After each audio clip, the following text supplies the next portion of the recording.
영국에 줄리안 모리스라고 하는 사람이 있는데 어린 시절에 부모님을 잃어서 노숙자, 거린 같은 삶을 살았습니다. 너무 어린 시절에 부모님을 잃어버려서 자기에게 부모님이 없다고 생각했는데 너무 어린 시절에 어머니와 함께 길을 가다가 놓쳐버린 겁니다. 그래서 너무 어린 시절에 부모님이 잃었기 때문에 없는 줄 알았어요. 나중에 부모님을 찾게 됩니다. 삶이 완전히 달라지게 되죠. 부모님은 아주 큰 부자였습니다. 부모님을 찾은 지 얼마 안 돼서 부모님이 세상을 떠나게 되고 그 부모님의 재산을 다 상속받게 됐습니다. 하루아침에 거지의 삶에서 큰 부자가 됐습니다. 그가 여러 날 동안 날마다 최고급 레스토랑에서 음식을 먹고 또 날마다 여행을 하고 좋은 집에서 좋은 옷을 입고 그렇게 살았습니다. 그런데 그런 삶이 계속되질 못했어요. 그런 삶을 살다가 그가 다시 그의 삶의 자리가 노숙자의 삶이 됐다라는 소식을 접하게 됩니다. 가까이 있던 사람들이 물었습니다. 아니, 너는 큰 부자 부모를 만나서 상속을 받고 화로운 음식과 좋은 집에서 살고 있는 줄 알았는데 다시 노숙자의 삶이 무슨 일이냐? 라고 물었어요. 그때 줄리안 모리스가 이런 말을 했다 그러죠. 좋은 음식도 일주일만 먹으면 질리고 좋은 옷은 불편할 뿐이고 좋은 집이 있다고 해서 잠이 잘 오는 것도 아니고 여행을 날마다 떠난다 그래서 새로운 세상이 나타나는 것도 아니고 돌아보니까 내가 가장 편한 삶이 그 전에 살던 노숙자의 삶이라는. 속 사람이 바뀌지 않으면 아무리 환경이 바뀌고 여건이 바뀐다 할지라도 새로운 사람이 될 수가 없습니다. 우리나라에서도 제가 텔레비전 통해서 봤는데요. 한 30년 넘은 것 같아요. KBS 방송에서 노숙하는 사람들을 여러 사람 데려다가 함께 살도록 하면서 좋은 집에서 또 괜찮은 음식 먹고 또 좋은 옷 입고 그렇게 지나도록 했습니다. 독지가들이 돈을 내가지고 이 사람들 좀 삶을 새롭게 한번 환경이 바뀌면 달라지지 않겠는가. 그렇게 실험을 했는데 뭐 실험일 수도 있고 도와주는 걸 수도 있는데 이 사람들이 한 달이 넘자 그 장소에서 자꾸 벗어나는 거예요. 한 사람 두 사람 나가기 시작해서 나중에는 한 사람도 남지 않았습니다. 다시 그 사람들을 추적해서 물었습니다. 왜 도대체 좋은 여건이 있는데도 도로 나가서 노숙자의 삶을 사느냐 그랬어요. 여러 가지 얘기를 했는데 오랜 세월이 지난 뒤에도 떠나지 않고 기억나는 말은 이겁니다. 너무 답답합니다. 그 집안에 사는 게 너무 답답하다는 거예요. 그게 무슨 말씀입니까? 밖에 살면 춥고 불편하고 여러 가지 어려움이 있는데 왜 그게 답답합니까? 사방이 다 갇혀있는 집안에 들어 사니까 너무 힘들더라는 거예요. 노숙자의 삶을 오랫동안 살다 보니까 신문지 하나 덮고 사는 게 춥고 힘들지만 확 트여가지고 그게 좋더라는 거예요. 다시 제자리로 돌아갔습니다. 아무리 환경과 여건이 바뀐다 할지라도 삶의 본질을 바꾸지 않으면 바뀔 수가 없다는 거예요. 사람이 바뀐다는 게 참 힘들죠. 저 사람의 행동을 보니까 좀 바뀌었나. 또 다시 옛날로 돌아갑니다. 그렇다면 도대체 인간은 바뀔 수 없는 걸까요? 로마서 7장 19절 이하에 바울은 이렇게 고백합니다. 내가 원하는 바 선은 행하지 아니하고 도리어 원하지 아니하는 바 악을 행하는도다. 오호라 나는 곤고한 사람이로다. 이 사망의 몸에서 누가 나를 건져내랴. 바울은 마음에 선을 원했지만 자기가 행하는 모습을 보니까 선한 게 아니라 악한 겁니다.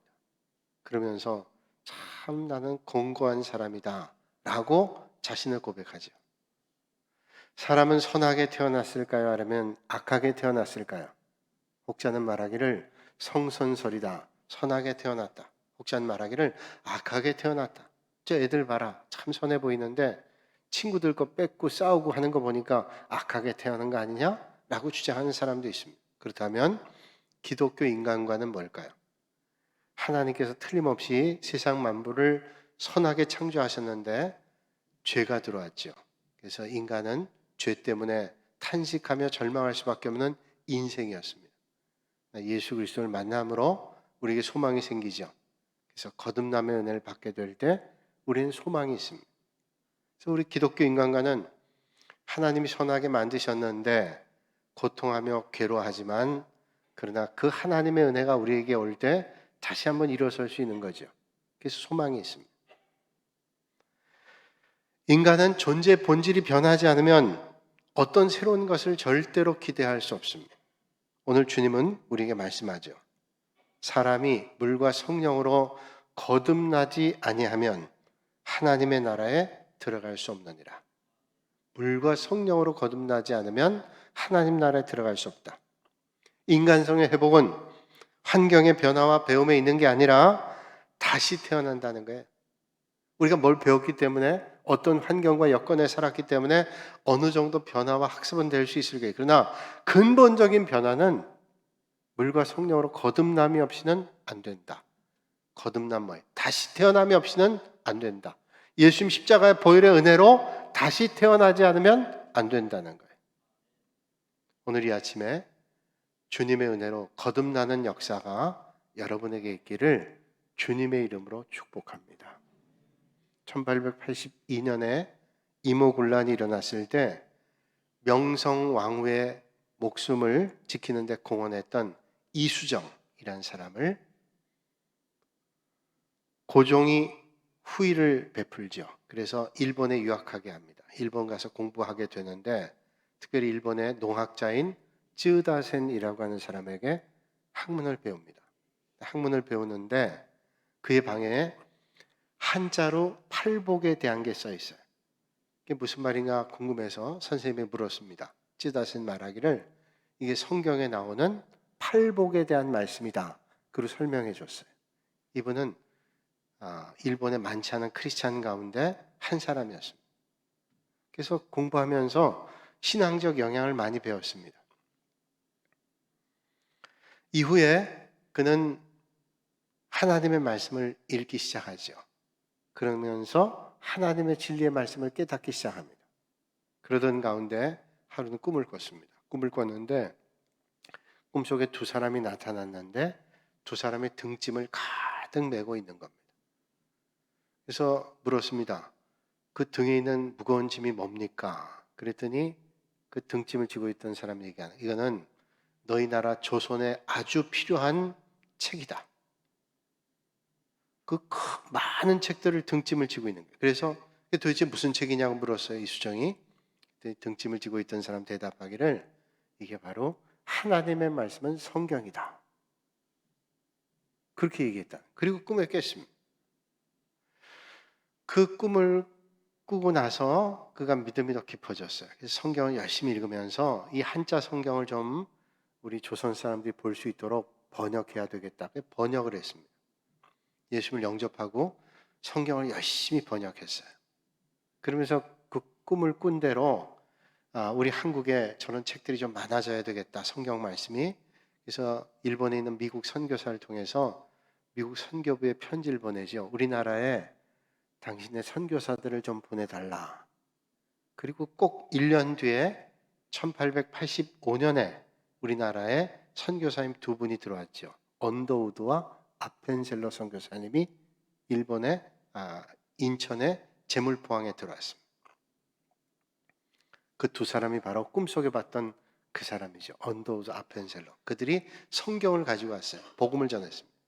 근데 우리나라 선교의 독특한 것은 이수정이 번역한 성경을 가지고 들어왔어요. 이수정이 예수님을 만나고 접했던 복음서, 마가복음전서 이거를 가지고 들어왔어요. 그러니까 언더우드 아펜셀러가 우리나라 이수정이 번역한 성경을 가지고 들어왔어요. 아주 독특한 일이죠. 이수정을 변화시킨 것은 그의 학문이 아닙니다. 그의 환경의 변화가 아닙니다. 이수정이를 변화시킨 것은 하나님의 말씀입니다. 하나님의 말씀이 그 심령 안에 들어가니까 완전한 거듭남의 역사가 있는. 여러분, 말씀으로 거듭나야 됩니다. 거듭남이 없이는 진정한 성도일 수 없죠. 그건 외적인 차이가 아니라 내적인 차이입니다. 그 사람 거듭났는지 거듭나지 않았는지 말하지 않고 가만히 앉아 있으면 볼 수 없을 거예요. 알 수 없을 겁니다. 스웨덴이라고 하는 유럽의 나라 있죠. 이 나라가 17세기 전까지만 해도 변방의 나라였습니다. 근데 그 나라에 구스타프 2세라는 아주 강력한 통치력을 가지고 있는 리더십을 가지고 있는 왕이 등장했습니다. 이 사람이 국력 신장에 또 군사력 강화에 힘을 썼습니다. 날로 발전해서 그 당시 최고의 군사력을 가지고 있었던 독일과 견줄만해졌습니다. 해상 장악력이 대단해졌어요. 그래서 군비 경쟁, 소위 말하는 오늘 얘기하면 군비 경쟁을 하게 되는데 독일과 견줄만합니다. 구스타프 2세가 우리가 독일을 능가해야 되겠다. 그래서 그 당시에 전혀 듣지도 보지도 못했던 군함을 만들기 시작하는데 핸드릭과 헨릭이라는 사람을 통해서 큰 배를 주조하게 됩니다. 군함. 길이가 70m, 높이가 20m가 되는 그 당시에는 아주 큰 그런 배를 만들게 되죠. 그리고 함포를 32정을 설치합니다. 주변에 어떤 나라보다도 강력한 화기를 장착한 그런 군함이었습니다. 구스타프 2세는 그거 가지고 흡족하지 않았어요. 그래서 돈을 더 들여서 배를 더 높이 만들라고. 그리고 함포를 32정이 아니라 64정, 2배를 확장했습니다. 그러니까 대단한 화력을 만들어 놓은 거예요. 그걸 보니까 마음에 흡족했습니다. 그래서 그 배를 이제 띄우지요. 출항하는 날 많은 사람들이 모여서 박수를 치고 배가 떠났습니다. 그런데 그 배가 100m를 가지 못하고 물속에 빠졌어요. 너무 무거운 겁니다. 껍데기는 화려하게 했지만 그 배를 운항할 만한 능력이 거기 없었어요. 물속에 빠졌어요. 300년 동안 물속에 있다가 건져내서 스톡홀름의 박물관에 전시해 놨다 그러죠. 뭘 얘기할까요? 중요한 것은 껍데기가 아니라 알맹이라는 거예요. 우리가 믿음 생활할 때 우리는 이런저런 모습으로 치장할 수 있습니다. 그러나 정말로 중요한 것은 내 믿음의 내용이 뭐냐, 내 신앙의 양태가 뭐냐라고 하는 것이죠. 오늘 주님 앞에 나와 예배를 드립니다. 하나님 앞에 찬양하고 기도하고 말씀을 나누고 그리고 봉사하고 섬기죠. 겉을 통해서는 다 동일해 보입니다. 근데 주님 말씀하시기를 마지막 때 양과 염소를 가른대요. 그리고 하나님께서 알곡과 쭉정이를 나눈다고 말씀하고 있죠. 지금 우리 눈에 똑같이 보여도 주님을 믿고 자신이 주님을 영접한 사람과 그렇지 않은 사람은 마지막 때 구별된다는, 성령으로 난 사람과 그렇지 않은 사람. 학습을 통해서 믿는 게 아니죠. 완전히 근본적으로 거듭나지 않는가, 거듭났는가를 주님께서 알고 계신다는 거예요. 오늘 본문의 말씀이 그런 말씀 아니에요?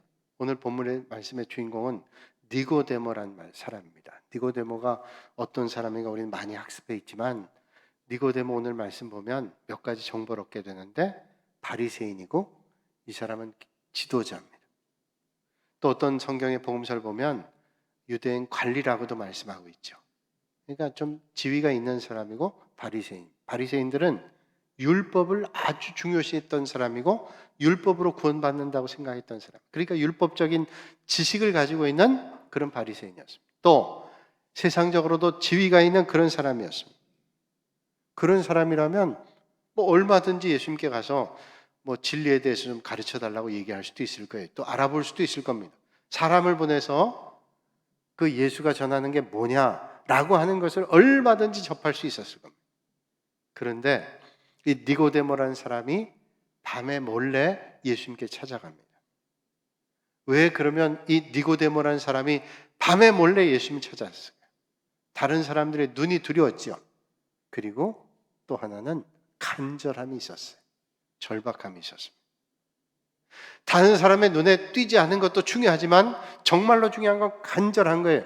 내가 해결하지 못했던 그 문제를 저 예수님은 해결할 수 있을 거야 라고 하는 간절한 마음, 절박한 마음, 애절한 마음이 그에게 있었다는 거예요.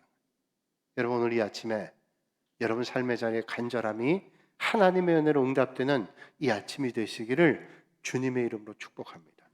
내가 육신의 질병 가지고 있는데 삶의 간절함이 있는 주님 앞에 나가면 틀림없이 그분은 해결해 주실 거야. 그런 간절함이 있을 때 하나님의 은혜 주시지 않겠어요? 오늘 이 아침에 여러분의 간절함, 애절함, 절박함이 뭐든지 오늘도 말씀을 듣는 중에, 기도하는 중에, 찬양하는 중에 그런 하나님의 은혜가 여러분들에게 있어지시길 바랍니다. 캐나다 출신 배우 가운데 짐 캐리라는 사람이 있습니다. 이 사람은 어려운 가정에 태어났어요. 그런데 아버지 어머니가 일찍 세상 떠났습니다. 그래서 학교 공부를 더 이상 할 수 없었어요.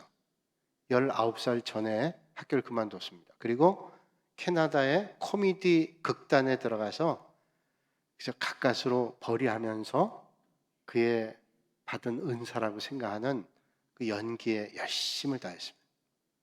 근데 우리가 알고 있는 대로 짐 캐리라는 사람은 트루먼 쇼라는 영화, 맨 온 더 문이라는 영화에서 골든 글로브 나무주연상을 받은 그런 배우입니다. 근데 옛날에 그의 삶은 그렇게 녹록하지 않았어요.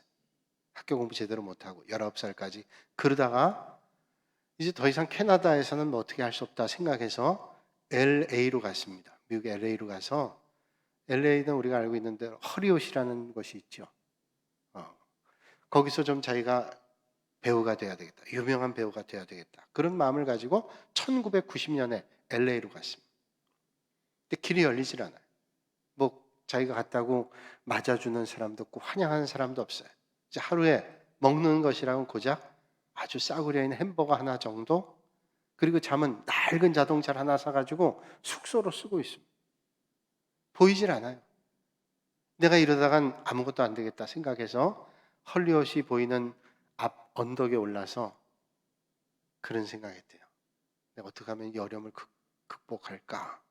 라고 하는 마음을 가지고 있다가 미국의 수표책을 쓰잖아요. 수표책에 거기에 $100만 이렇게 썼답니다. 그리고 1995년에 받는 사람은 짐 캐리. 자기에게 수표를 썼어요. 내가 5년 된 틀림없이 100만 장자가 될 거다 하는 거죠. 만약에 그거를 수표를 발행했는데 그걸 지급을 못하면 부도나는 거예요.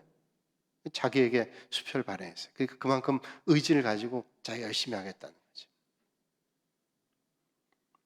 1995년 추수감사절에 그가 벌어든 수익이 $100만 훨씬 넘었었습니다. 그가 출연했던 그 당시 영화 가운데 배트맨, 더맨더머에서 출연료를 받은 게 수천만 달러. 그래서 자기 부도 안 났어요. 대단한 스타가 됐습니다. 기자들이 물었습니다. 어떻게 이렇게 빠른 시간에 성공할 수 있었냐? 기자가 인터뷰할 때 짐 캐리가 이런 말을 했다 그러죠. 사람이 뭔가를 이루려면 동기가 필요합니다. 그 동기는 절박함이어야죠. 절박함이 없이는 절대로 뭔가 이룰 수 없습니다. 저는 절박함, 간절함, 애절함, 그게 있었습니다. 그 절박함은 창조를 위한 필수 재료입니다 라고 얘기했다 그러죠. 자, 그렇다면 오늘 본문 말씀에 만난 니고데모라는 사람은 그는 간절함이 있었어요. 절박함이 있었어요. 주님을 만나겠다는 간절함, 절박함이 그에게 있었다는. 오늘 주님 만나고 얘기하죠. 니고데모가 2절에 말씀하면 라비요, 우리가 당신은 하나님께로부터 오신 선생인 줄 아나이다. 하나님께서 당신과 함께하지 아니하시면 당신이 행하신 표적을 아무도 할 수 없다. 이 말은 당신은 하나님께로부터 온 사람입니다. 그러니 이런 일을 할 수 있습니다. 하나님의 아들입니다. 이런 얘기 아니에요? 그런데 그 말에 전혀 대답하지 않고 예수님께서 말씀하시기를 이렇게 말씀해요. 사람이 거듭나지 아니하면 하나님의 나라를 볼 수 없습니다. 자, 당신은 하나님이 하시는 일 하셨습니다 했는데 물과 성령으로 거듭나지 않으면 하나님의 나라를 볼 수 없다. 그러니까 그런 걸 보는 것은, 하나님의 나라를 볼 수 있는 것은 물과 성령으로 거듭나야 된다는 거죠.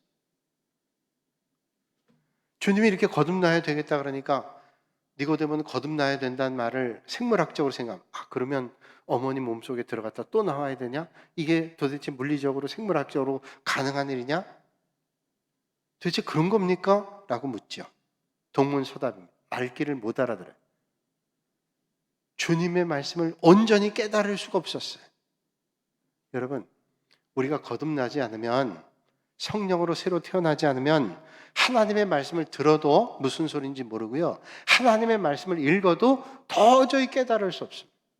여러분, 믿음 생활하면서 성령님으로 거듭나셔서 들려지는 말씀이 깨달아지고 읽어지는 말씀이 이해가 되는 은혜가 날마다 있기를 주님의 이름으로 축복합니다. 성령님으로 거듭나 다시 태어나야 깨달아지고 들려지고 그 말씀이 내 삶에 큰 은혜를 주는 거예요. 오늘 이 아침에 우리가 그런 은혜를 받아야 되지 않겠어요? 그게 거듭남의 은혜고 거듭남의 진리입니다. 1967년에 남아프리카 공화국에 크리스천 버나드라고 하는 박사, 의사입니다. 이 사람이 인류 최초로 심장 수술을 성공했습니다. 그 심장 이식 수술이 다른 사람의 심장을 갖다 붙이는 거예요. 최초로. 그 전에 여러 가지 장기를 이식한 사람이 있는데 심장 못했거든요. 근데 이 사람이 성공했어요. 대단한 일입니다. 그런데 사람들이 이 버나드 박사를 빈정대면서 얘기한 적이 있어요. 이 사람이 다른 사람의 심장을 갖다 붙일 수 있으면서 자기의 심장은 수술할 수 없었구나. 그건 뭐냐면 이 사람이 이혼을 했어요. 부인과 너무 다투다가 결국은 이혼을 했습니다. 사람들이 이렇게 빈정거리니까 버나드 박사가 사람들에게 이런 말을 했습니다. 다른 사람의 육신의 심장은 바꿀 수 있어도 자신의 심장은 저는 바꿀 수 없습니다. 내가 아무리 다른 사람의 심장을 떼서 다른 사람에게 갖다 붙여주는 그런 수술은 성공했지만 내 심장, 내 마음은 바꾸질 못했습니다. 이게 인간의 연약함 아니에요? 교육학자인 페스탈로치가 이런 말을 했습니다. 교육으로는 참 인간을 만들 수 없다. 반론을 할 수 있을까? 아니, 왜 교육으로 참 인간을 만들 수 없어요? 그런데 페스탈로치는 교육으로는 참 인간을 만들 수 없다. 아무리 교육을 시켜 가르쳐 머리는 예민하게 할 수 있지만 마음은 변화시킬 수 없대요. 동의하는 사람도 있고 동의하지 않는 사람도 있지만 쉽지 않다는 거예요. 사람이 마음이 변한다는 게 절대로 쉽지 않다는 거예요. 그런데 성경은 말씀하기를 물과 성령으로 거듭날 수 있다. 그러면 하나님의 나라를 볼 수 있다. 종종 우리가 믿음 생활하면서 방언하거나 육신의 병을 고치거나 환상을 보거나 신비한 체험을 하는 사람들 보면 야, 저 사람 거듭났다 이렇게 생각할 때 있어요. 근데 아닙니다. 거듭나는 것은 성령으로 거듭나는 거예요. 성령. 거듭나는 근본적으로 내 마음을 예수님의 마음으로 바꾸는 거예요. 오늘 이 아침에 여러분의 마음이 예수님의 마음으로 바뀌는 그런 은혜가 있기를 주님의 이름으로 축복합니다. 물과 성령으로 거듭나야 하나님 나라를 볼 수 있고 이런 사람이 하나님 나라에 들어갈 수 있다고 주님 말씀해요. 그렇지 않으면 하나님 나라를 볼 수도 없고 하나님 나라를 들어갈 수 없다는 엄중한 말씀이잖아요. 나는 그 정도까지는 아니고 가까스로 교회 와서 그저 천국만 갈. 그런데 주님 말씀하시기를 물과 성령으로 거듭나지 않으면 하나님 나라를 볼 수도 없고 하나님 나라에 들어갈 수도 없다고 말씀하고 있습니다. 그러니까 우리의 마음이 주님의 마음으로 바뀌어야 돼요. 내 마음에 예수님의 마음이 들어와야 바뀌어진 삶을 살아갈 수 있다. 안 그러면 그렇지 못해요. 어떤 아주머니가 시장 가서 생선 사는데 조그만 생선을 자꾸 찾더래. 그게 없다고 그러는데 아주 안 좋은 생선, 작은 생선만 구하는 거예요. 그래서 생선 파는 아저씨가 얘기했어요. 아니, 여기 이렇게 먹을 만한 좋은 생선도 그렇게 비싸지 않은데 왜 이렇게 작은 생선 찾냐 그랬더니 아주머니 얘기하기를 우리 집에 후라이팬이 작아요. 그 상인이 그걸 보고 있다 얘기했답니다. 아주머니, 생선 사기 전에 후라이팬부터 바꾸세요. 그거 바꾸지 않으면 어떻게 제대로 된 생선 먹겠어요? 여러분, 우리가 하나님 나라에 들어가기 전에 어때요? 우리의 마음이 바뀌어야 돼요. 주님의 마음으로 바뀌어야 돼요. 남아프리카 공화국의 대통령이었던 만델라라는 분 아시죠? 만델라. 이 사람은 자유민주운동 하다가 옥고를 치렀습니다. 오랜 동안 옥고를 치렀어요. 그때 감옥에 있으면서 억울한 마음이 들었지 않았겠어요? 내가 자유와 정의를 외치다가 감옥에 갔고 억울한 마음 들었어요. 감옥에 들어갔는데 변호사가 면회 왔는데 난 지금 지옥에 있다고 얘기했어요. 이 감옥, 아프리카의 감옥 지옥과 같다. 자기 같은 반정부 인사 다루는 게 너무 고통스러워. 근데 몇 년을 있어도 자기 나갈 가망성이 보이지 않습니다. 그때 깨달음을 얻었어요. 만델라가 내가 여기서 나갈 수 없는데 계속 여기가 지옥이라고 생각하면 내가 여기서 견뎌낼 수 있겠는가? 마음을 고쳐먹었어요. 여긴 지옥이 아니야. 내가 사는 동안 천국으로 바꿀 거야. 그런 마음을 가졌습니다. 그리고 몇 날 뒤에 변호사가 왔는데 아직도 마음이 지옥이세요? 그랬더니 대답하기를 아니 천국 됐습니다. 깜짝 놀랐어요. 변호사가 말해 아니 그러면 감옥의 여건이 좀 좋아졌습니까? 아니요. 여건 똑같습니다. 그런데 어떻게 천국이 됐어요? 여긴 바뀌지 않지만 제 마음은 얼마든지 바꿀 수 있잖아요. 바꿨어요. 대단한 사람이죠. 마음이 바뀌기가 쉽지 않은데 마음을 바꿨대요. 여러분 우리가 믿음 생활한다 그래요. 종교 생활합니다. 예배드리고 기도하고 봉사하고 섬기고 선교합니다. 그런데 아무리 그런 일을 해도 내 마음에 성령의 충만함이 없고 내 안에 성령님이 계시지 않으면 내 영혼이 빈들의 마른 풀같이 생기 없고 점점 절망에 빠질 수 없어요. 그래서 믿음 생활하는데도 마른 장작과 같은 믿음 생활한다면 내가 아직도 거듭남의 은혜가 없지 않은가 생각해 봐야 돼요. 그리고 성령의 은혜를 사모하고 내 마음 안에 주님이 오시도록 간절함으로 주님의 은혜를 구해야죠. 여러분 오늘 아침에 물과 성령으로 거듭나는 시간 되시기를 주님의 이름으로 축복합니다. 주일날 예배당에 여러분들이 오세요. 지금 코로나 이후에 예배당에 교인들이 점점 회복이 되는데 속도는 늦지만 이제 보통 교회들이 한 60% 정도 이제 회복되고 있다 그래요. 저희 교회 교인들이 많이 회복되고 있어요. 그런데 예배당에 와서 우리가 간절하게 주님 주시는 은혜를 만나야 되잖아요. 오늘 주님 말씀하죠. 물과 성령으로 거듭나지 아니하면 하나님 나라에 들어갈 수 없다. 그러면 물과 성령으로 거듭난다는 말은 뭘까요? 물은 우리가 세례 받을 때 물 세례 받죠. 물 세례. 물은 깨끗하게 씻는다는 거예요.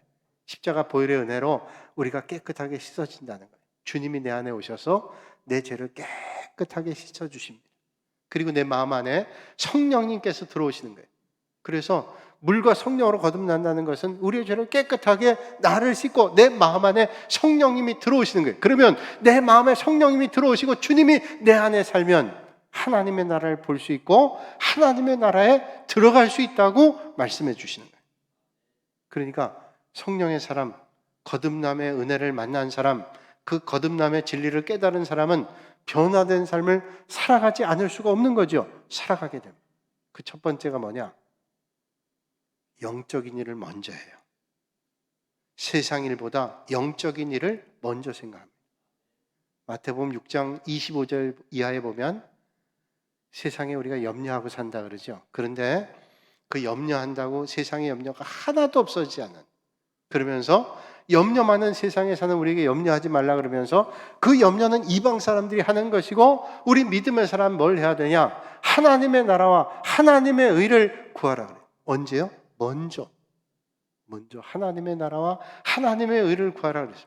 염려 많은 세상에 우리는 살고 있는데 그 염려는 이방 사람들이 하는 거고 믿음의 사람들은, 하나님의 백성들은 먼저 하나님의 나라와 하나님의 의를 구하랍니다. 그러면 그걸로 끝이냐? 그 뒤에 보니까 그리하면 너희에게 모든 것을 더하시겠다고 말씀해요. 그렇죠. 거듭난 사람은 먼저 할 줄 알아요. 하나님의 나라. 여러분, 여러분의 삶이 성령님으로 거듭나서 먼저 하나님의 나라를 할 수 있는, 그래서 세상의 염려와 근심은 주님의 은혜로 해결받는 그런 복 있는 사람이 되시기를 주님의 이름으로 축복합니다. 그러면 믿음이 자라죠. 말씀이 들려지고 은혜가 체험되고 날마다 우리의 믿음이 성장하게 되는 거예요. 뿐만 아니라 거듭난 사람은 죄사함의 은혜가 있어요. 죄가 깨끗하게 씻겨졌다는 사실을 깨닫게 되는 거죠. 로마서 8장 1절로 2절에 말씀합니다. 그러므로 이제 그리스도 예수 안에 있는 자에게는 결코 정죄함이 없나니 이는 그리스도 예수 안에 있는 생명의 성령의 법이 죄와 사망의 법에서 너를 해방하였습니다. 예수님 안에 있는 사람은 정죄함이 없다는 거예요. 죄가 없다라고 주님이 인정해 주신다는 거예요. 여러분, 우리가 왜 허물과 죄가 없어요? 그런데 예수 안에 있는 사람은 주님께서 죄가 없다고 죄를 덮어주신대요. 그리고 생명의 성령의 법을 능력으로 바꾸면 생명의 성령의 능력이 죄와 사망의 능력에서 우리를 해방해 준대요. 주님께서. 그리고 그런 은혜를 받은 사람은 하나님을 전하게 돼요. 여러분, 구원받지 못한 사람 불쌍해집니다. 아무리 그 사람이 세상에 권세 있고 물질 있고 능력 있는 사람이라도 구원받지 못하는 사람 보면 불쌍합니다. 그 영혼이 불쌍해. 그러나 거듭나지 못하고 교회 다니는 사람은 영혼에 대한 관심이 없어요. 세상 관심 있고 똑같이 믿음 생활합니다. 심지어는 같은 집안 식구가 구원받지 못해도 관심 없어요. 남편이 아내가 구원받지 못해도 관심 없어요. 거듭나지 않은 거예요. 자식이 주님을 알지 못해도 안타깝지도 않아요. 대학 떨어졌을 때는 안타깝고 좋은 직장 못 갈 때는 안타까운데 믿음 생활 안 하는 거 안타깝지 않다면 뭐 차차 믿겠지, 때가 있겠지, 그렇다면 생각해 봐야 돼요. 덴마크의 철학자 키르케고르는 이런 말을 했습니다. 우리가 천국에 올라가 하나님 앞에 선다면 너는 언제 세례받았냐? 너는 직분을 어떤 직분 가지다 왔느냐? 라고 묻지 않는다는 거예요. 그때 주님은 이렇게 묻는다는 거예요. 너는 얼마나 많은 생명에게 복음을 전했냐? 얼마나 전도했냐? 키르케고르의 말이에요. 오늘 우리가 주님 앞에 선다면 오늘 우리는 뭘 내세울까요? 내가 어떤 직분? 내가 언제 세례받고 믿음 생활을 얼마나 했습니까? 아니라 내가 얼마나 생명을 전했냐고 주님 물으실 거예요. 오늘 이 아침에 그런 주님의 물음에 내가 많은 생명에게 복음 전했습니다 하는 그런 은혜가 여러분들에게 있기를 주님의 이름으로 축복합니다. R.A. 토레이 박사는 말했습니다. 성령님 받기 전에는 모든 게 남의 탓으로 보였고 성령님 받고 난 다음엔 내 탓으로 보이더라고요. 자기를 볼 수 있게 된 거죠. 미국의 애리조나 피닉스에서 어떤 남자가 죄 짓고 감옥에 갔습니다. 감옥에 몇 달 살다 보니까 원망과 불평이 점점 늘어나요. 자기를 고발한 사람이 불평스럽고 자기를 붙잡았던 경찰이 불평스럽고 그래서 내가 추록이 되면 이 사람들 가만 내버려 두지 않을 거야. 앙심을 품고 마음에 계속 저주의 마음을 심었어요. 드디어 추록했습니다. 집에 왔는데 자기 기다리고 있을 줄 알았던 아내가 자식 둘을 놓고 도망갔어요. 어머니가 자식 둘을 키우고 있었습니다. 그 모습을 보니까 얼마나 분노가 치솟는지 한 사람 더 죽여야 되겠다. 자기 아내를 찾아서 반드시 죽일 거다. 그런데 마음에 걸리는 게 하나 있는데 자기는 그러고 감옥에 가든 죽으면 되는데 자식들을 어떻게 할까 생각해 보니까 자기는 그런 삶을 살고 끝내도 자식은 그렇게 할 수 없다는. 어떻게 하면 좋을까? 가까운 동네 교회를 데려가서 얘네들은 예수 믿고 바른 삶을 살도록 나 같은 삶을 살지 않도록 해야지. 갔어요. 근데 그날 마침 유명한 부흥사였던 탐슨 목사님이 와서 말씀 전하게 됐습니다. 말씀을 전하는데 은혜가 하나님은 당신을 사랑한다. 하나님 당신 사랑한다. 그 말씀을 계속 주는데 하나님이 나 같은 사람을 사랑한다고 이해가 안 됐는데 그 말씀을 듣는 중에 주님의 은혜를 만났어요. 예배 끝나고 마지막 시간 결심하는 시간에 일어나서 간증하고 고백하고 예수님을 영접하는 시간에 본인도 일어났습니다. 그리고 사람들 향해서 이렇게 말했어요. 사실 저는 세 사람을 죽이기 위해서 권총을 가슴에 품고 왔습니다. 그런데 오늘 목사님의 말씀을 듣고 은혜를 받았습니다. 그리고 예수님 믿기로 작정했습니다. 이제부터는 제가 권총 들고 다니지 않고 하나님의 복음을 붙잡고 그 복음 전하는 삶을 살겠습니다. 여러분, 오늘 이 아침에 권총을 들고 계시다면 내려놓으시고 하나님의 말씀을 붙잡고 은혜의 길로 나가시는 여러분들이 되시기를 주님의 이름으로 축복합니다. 믿음 생활은 뭐예요? 거듭난 삶입니다. 주님 말씀을 사모함으로 성령으로 거듭난 사람들이 되시길 바랍니다. 오직 성령의 충만함으로 믿음의 삶을 살아가시는 여러분들이 되시기를 주님의 이름으로 축복합니다. 거룩하신 아버지 하나님, 오늘 성령 강림절 이 아침에 저희들 성령으로 충만케 하여 주시고 성령으로 감동케 하시고 성령으로 하나님의 은혜가 넘치게 하여 주시옵소서. 오늘 이 아침에 끊지 못했던 술이 끊어지게 하시고 온갖 죄악에 방탕하고 불의하고 불순종했던 모든 삶이 오늘도 예배하는 가운데, 기도하는 가운데 성령의 바람이 불어 다 사라지는 은혜가 있게 하여 주시옵소서. 의심과 염려와 불안과 미움과 시기와 원망과 불평이 내 마음 가운데 사라지게 하시고 성령의 거듭남이 있게 하시고 성령으로 충만하게 하시며 성령으로 역사함이 있게 하여 주시옵소서. 가정 불화 있는 가정들이 해결되게 하시고 육신의 질병 가운데 있는 심령들이 육신의 질병이 떠나게 하시고 삶의 권고한 문제들이 성령의 은혜로 응답되고 해결되는 이 아침이 되게 하여 주시옵소서. 그래서 우리의 삶이 거듭남의 은혜로 날마다 충만한 삶이 되도록 주님 역사하여 주시옵소서. 예수님의 이름으로 기도하옵나이다. 아멘.